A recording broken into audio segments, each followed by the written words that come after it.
लगातार कार्मिकों के हित के लिए कार्य कर रहा है। इस संबंध में आईआरडी कर्मचारी संघ ने आईआरडी प्रशासन के साथ एक 22 डिमांडों के ऊपर एक सहमति हस्ताक्षर की थी, जिसके ऊपर आईआरडी प्रशासन ने यह माना था कि वे डिमांडों के लिए कार्य करना शुरू करेंगे। लेकिन आईआरडी प्रशासन की तरफ से अभी तक कोई सकारात्मक रवैया दिखाई दे रहा है। हमारी मुख्य मांगों में प्रोफेशन के दौरान उच्च शिक्षा की अनुमति, क्वार्टर अलॉटमेंट की प्रक्रिया में सुधार, सीजीएचएस में कैशलेस की सुविधा जैसी डिमांड शामिल है। साथियों, इन्हीं डिमांड को लेकर और अन्य डिमांड को लेकर आज यह जनसभा बुलाई गई है। अब मैं इन सभी डिमांडों के संबंध में विस्तारपूर्वक जानकारी देने के लिए आईआरडी कर्मचारी संघ के महामंत्री श्री हेमंत कुमार को मंच पर आमंत्रित करना चाहता हूँ। श्री हेमंत कुमार। धन्यवाद कुलवंत सिंह जी।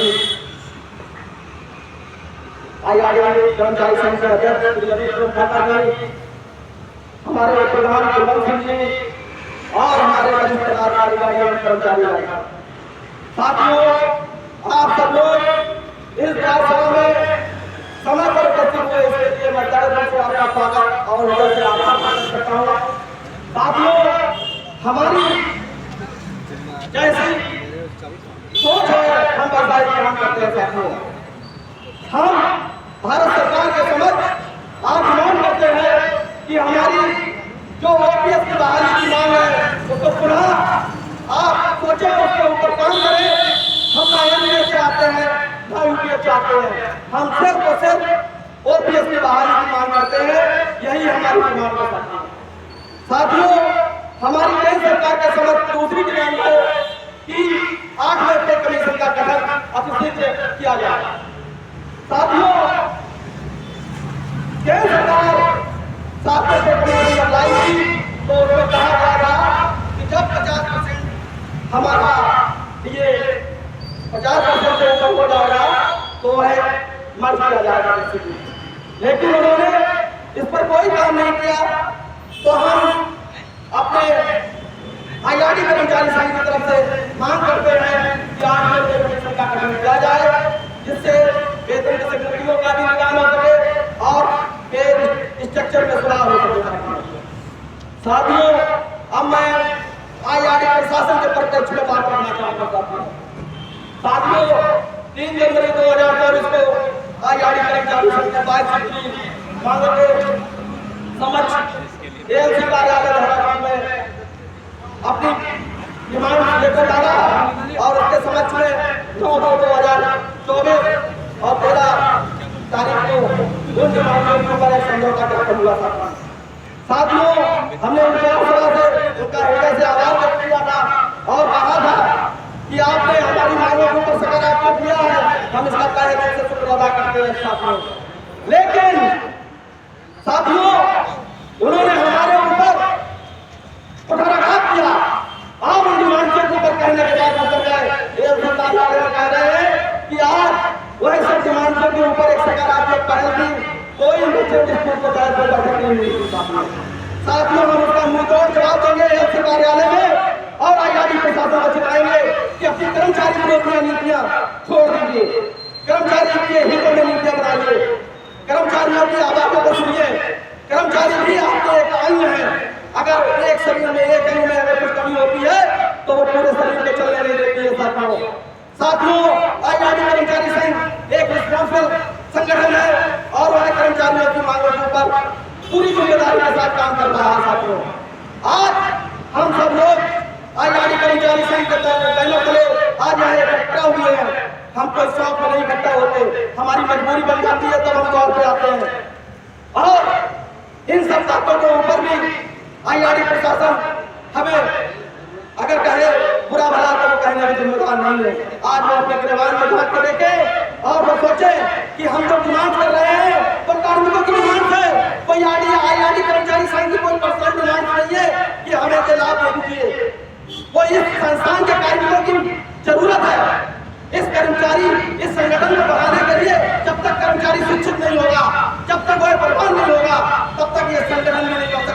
ये संस्थान भी नहीं कर सकता और ये देश भी तरक्की नहीं कर सकता। साथियों, सरकार का किया है कि हम 2047 में विकसित भारत का सपना देख रहे हैं साथियों, लेकिन इसके विपरीत आईआरडी कर्मचारी संघ प्रवेशन के दौरान उच्च शिक्षा की अनुमति नहीं दे पा रहा है साथियों। ये घोर निंदा का कारण है, ये घोर निंदा का विषय है। हम इस वार्ता के माध्यम से आईआरडी प्रशासन को निंदा करते हैं और उनको बताना चाहते हैं इस वार्ता के माध्यम से कि सीसीएस कंडक्ट रूल में लिख लीजिए और देख लीजिए जाके कि कोई भी व्यक्ति 9:45 से और 5:15 बजे के बाद ऑफिस ड्यूरिंग में कोई काम करता है, इसके बाद वो स्वतंत्र होता है। पढ़ने के लिए उसको पूरी तरीके से अनुमति देने आप चाहते हैं। आप कह नहीं सकते कि हम यह चीज पे काम नहीं करेंगे साथियों, एक बात और बताना चाहता हूँ कि सीजीएचएस कैशलेस व्यवस्था के ऊपर राजनीति के लोग हर चीज में अपनी क्रेडिट लेने की होड़ लग जाते हैं। मैं उनको और आईआरडी प्रशासन को चेताना चाहता हूँ कि जब 5 अक्टूबर 2023 को हेडक्वार्टर द्वारा दिशा निर्देश दिए गए थे, तब से लेकर आज तक सोते रहे और जब आईआरडी कर्मचारी संघ ने देखकर एक साल तक इसके लिए संघर्ष किया तो लपटने लगे, हाँ जी हाँ, हाँ जी हाँ, ये सब चीजें हम कर रहे हैं। झूठ बोलना बंद करो और कुठाराघात करने कर्मचारियों को ऊपर बंद करो। हम इस वार सभा के माध्यम से मांग करते हैं कि समस्त आईआरडी के एम्प्लॉइज के लिए एवं अधिकारी के लिए कैशलेस की व्यवस्था अतिशीघ्र एमओयू साइन कर उनको उपलब्ध कराई जा सके। साथियों, हमारी मांग है संस्थान के कार्मिकों को सेफ्टी सूट एवं प्रोटेक्टिव क्लोथिंग अतिशीघ्र वितरित की जाए। हर संस्थान में हर एक वर्ष प्रोटेक्टिव क्लोथिंग एवं सूट का वितरण किया जा रहा है साथियों।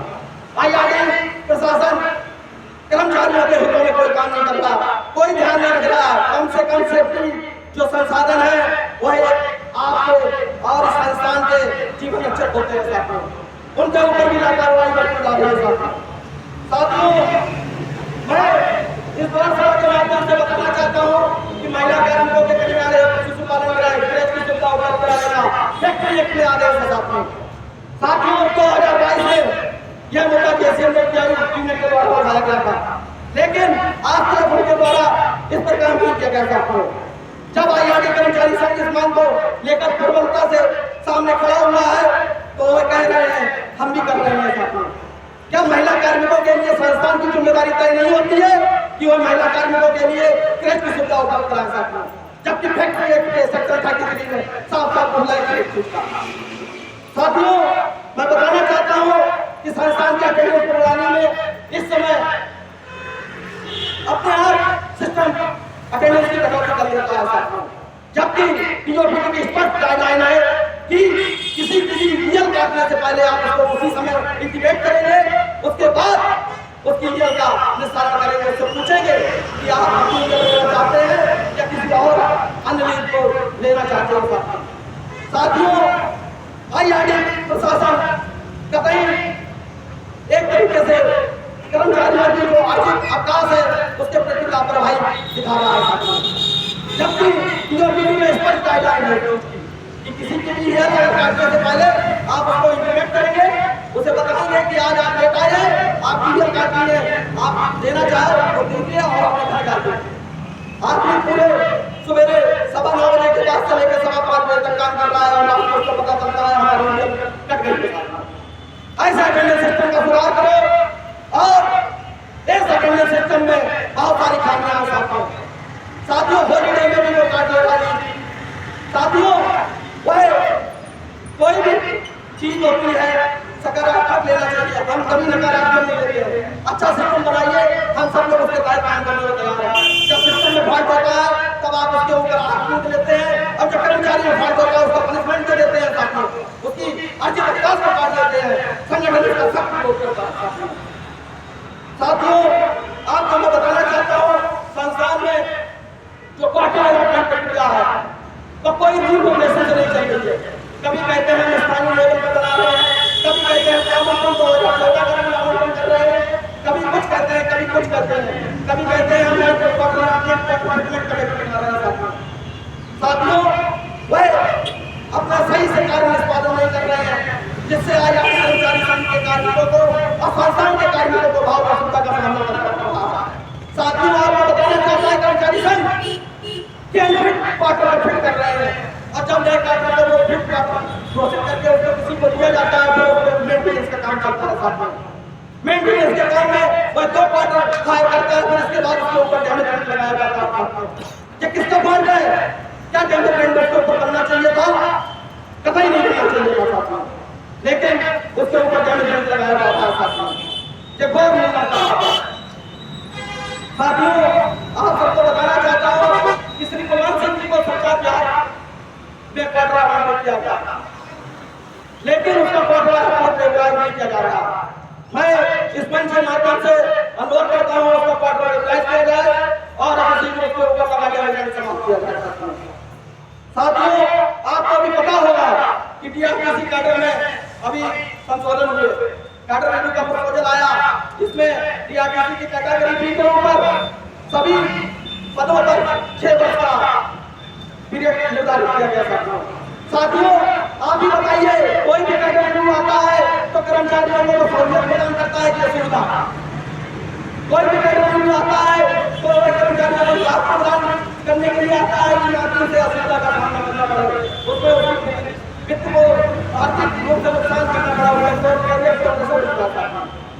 साथियों, आईआरडी कर्मचारी संघ डिमांड करता है कि डीआरपीसी का जो कैडर रिव्यू हुआ है उसको पुनः मूल्यांकन किया जाए और आईआरडी रखा जाए। अगर ज्यादा अच्छा नहीं कर सकते कम से कम उसको निगरानी करना।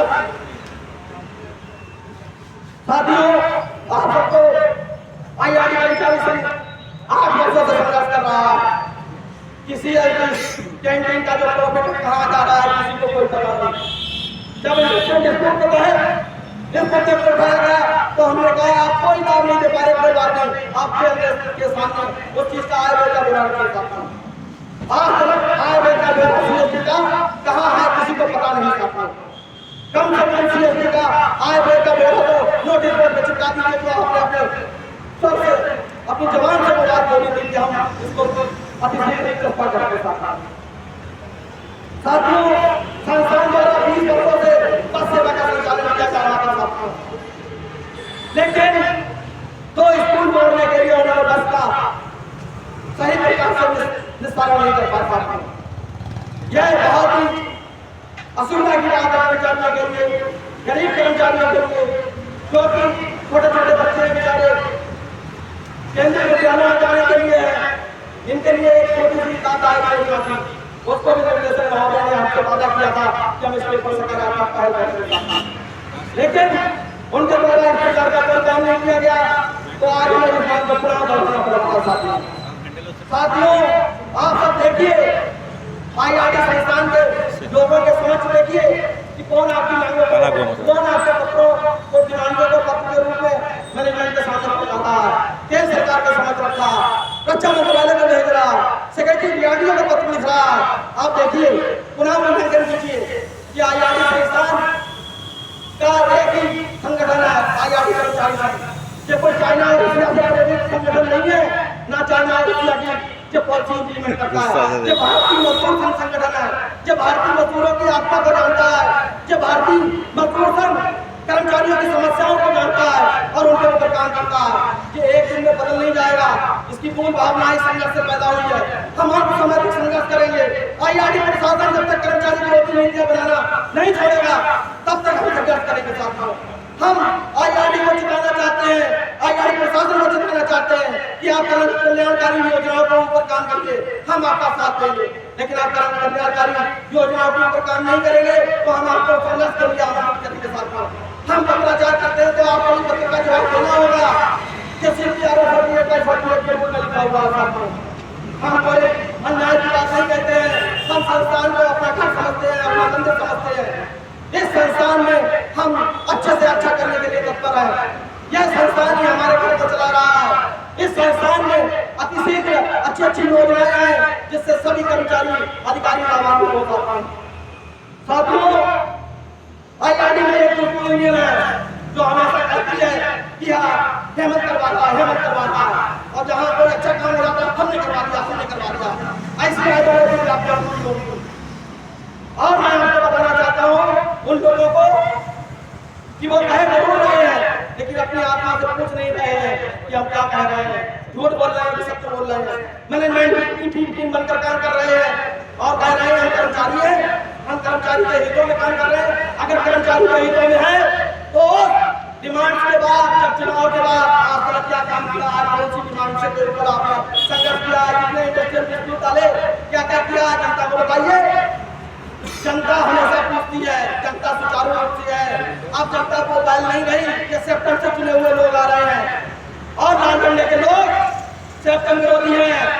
कह रहे हैं आजकल एशियन की मीटिंग में कि हाँ सर भ्रष्टाचार हो रहा है, नौकरी भर्ती चालू की जाए, सेप्टम बंद किया जाए, सेप्टम को तोड़ा जाए, जनरल रिक्रूटमेंट चालू किया जाए। साथियों, आज उनको पता चल गया है सेप्टम के लोग जागरूक हैं, सेप्टम के लोग काम करने वाले लोग हैं, पढ़े लिखे लोग हैं।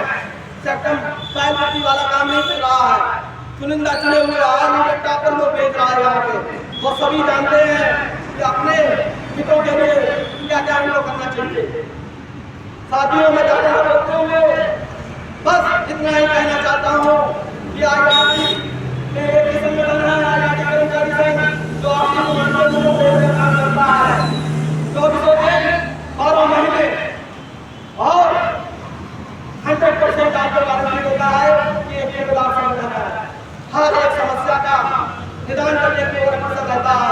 अपनी डिमांड मैनेजमेंट के समझ सरकार की समझ रखता है।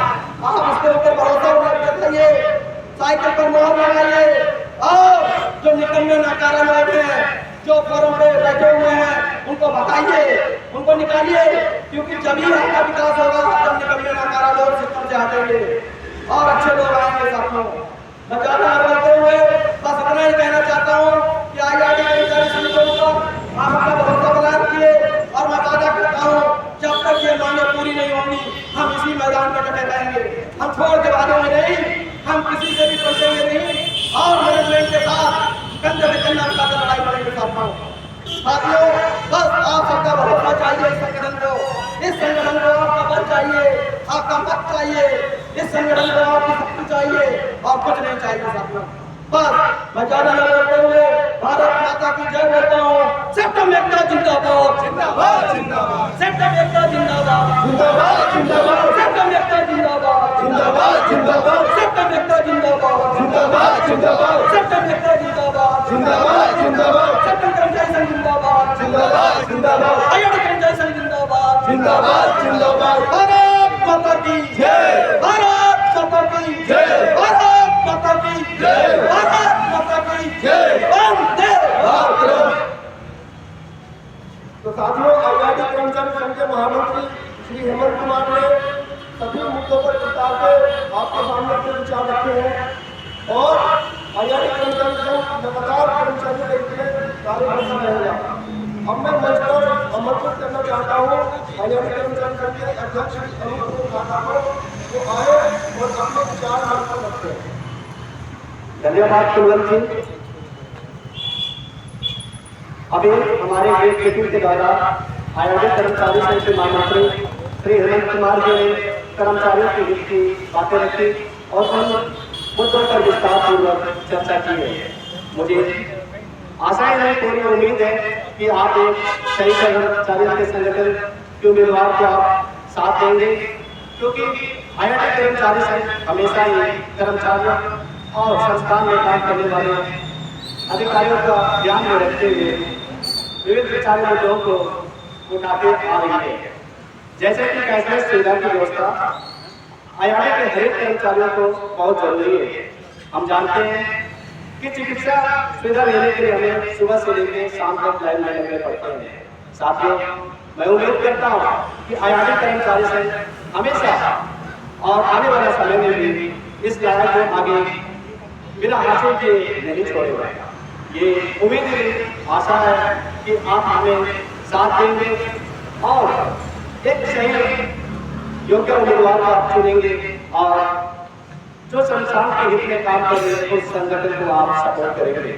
दोस्तों, आपके हाथों में जो कंप्लीट वितरण किया गया है उन सभी मुद्दों पर विस्तार पूर्वक अध्ययन कीजिए, गहन विचार कीजिए, उसके बाद ही आप किसी संगठन को चुनिए।